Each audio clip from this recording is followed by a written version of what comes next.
dari pelaku ini ingin menggugurkan daripada janin yang ada di badan korban. Marsha, mahasiswi Unhas meninggal di kamar kos, ternyata dipaksa gugurkan kandungan. Pacar jadi tersangka.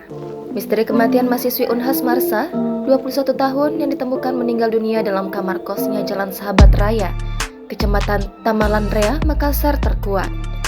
Marsha ditemukan meninggal dunia dengan posisi terlentang di dalam kamar kos oleh tetangga kamarnya Sabtu 10 Juni kemarin sekitar pukul 18.15 waktu Indonesia Tengah.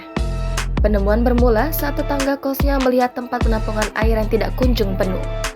Tetangga kosnya pun mengecek kamar Marsha lantaran mendengar suara air terus mengalir. Saat di depan kamar Marsha, tetangga kosnya menghubungi mahasiswa kehutanan semester 6 itu. Namun, panggilan lewat ponsel pribadinya tidak mendapatkan jawaban. Sehingga saksi, 3 perempuan tetangga kos membuka kamar korban dan melihat korban dalam posisi tidur terlentang dan melihat tangan korban lebam kebiruan. Terang Kasih-Humas Polrestabes Makassar, Kompol Lando KS. Polisi kemudian menetapkan NJ alias Joshua yang merupakan pacar Marsha. Kapolrestabes Makassar, Kombes Pol Muhammad Ngajib mengatakan, Joshua membunuh Marsha karena ingin menggugurkan kandungan pacarnya itu. Dugaan itu dikuatkan dengan adanya sejumlah obat-obatan yang ditemukan polisi di kamar Marsha. Tidak hanya itu, Joshua juga disebut sempat memukuli Marsha saat hendak menggugurkan kandungan. Motifnya sendiri Pak, kenapa sampai dia? Iya, kalau motifnya, jadi dari hasil keterangan pertama bahwa obat itu diambil dari obat-obat yang dimiliki oleh korban, kemudian diberikan dari barang bukti yang ada.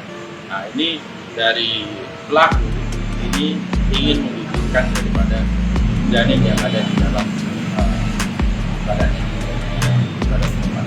Jadi korban meninggal bukan karena kekerasan, melainkan karena obat.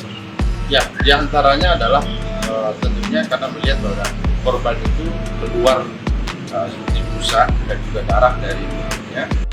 Dan dilakukan oleh polisi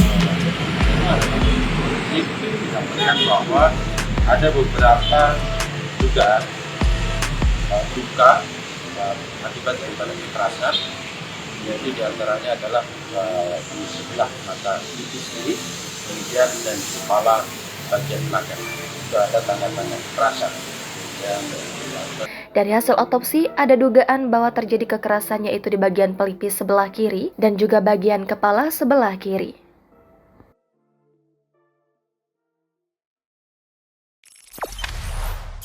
Jangan lupa subscribe, share, komen, dan like ya!